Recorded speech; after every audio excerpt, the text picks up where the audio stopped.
बसमधील महिलांचे पर्स चोरी करणारी सराईत गुन्हेगार ही रील स्टार कोमल काळे निघाली असून त्या बंटी बबलीची जोडी अहिल्यानगरच्या स्थानिक गुन्हे शाखेनं जेरबंद केली आहे। अहिल्यानगर जिल्ह्यातील पाथर्डी तालुक्यातील देवराई येथील रहिवासी अलका पालवे या त्यांच्या कामानिमित्त पाथर्डी ते कल्याण एसटीने पाथर्डी येथून प्रवास करीत असताना कोणीतरी अनोळखी महिलेने फिर्यादीच्या जवळील सोन्याचे दागिने आणि रोख रक्कम चोरून नेली होती।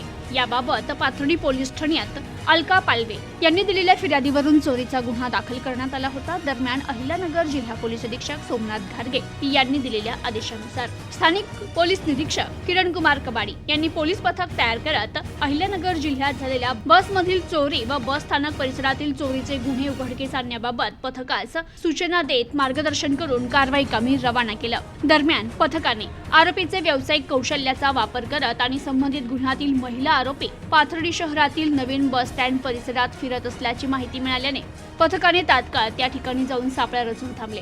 पथकाने त्या महिलेला मोठ्या शिताफीनं ताब्यात घेत तिचं नाव विचारलं असता तिने कोमल काळे राहणार पाथर्डी रोड भीमसेन नगर शेवगाव अहिल्यानगर असं सांगितलं।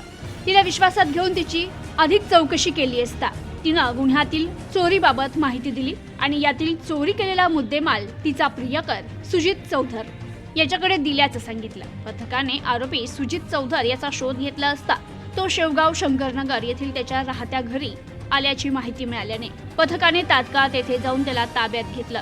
त्याला नाव विचारलं असता त्यानं सुजित चौधर असं सांगितलं। तर त्याला प्रियसी कोमल काळे हिने बसमधील महिलांचे पर्समधील चोरी केलेल्या सोन्याचे दागिने आणि रोख रक्कम बाबत विचारपूस केली असता त्यानं कळवलं की कोमल हिनं चोरी केलेल्या रोख रकमेतून आम्ही 1,70,000 रुपये किमतीचा आयफोन 17 प्रो मॅक्स मोबाईल तसेच 15,000 रुपये किमतीचा ओप्पो कंपनीचा मोबाईल विकत घेतला। तसेच 7,40,000 रुपये किमतीचे 6.5 तोळे वजनाचे सोन्याचे दागिने माझ्याकडे दिले होते। आरोपीकडून संबंधित मोबाईल सोन्याचे दागिने असा एकूण आणि रोख रक्कम असा एकूण 9,35,230 रुपयांचा मुद्देमाल जप्त करण्यात आलाय।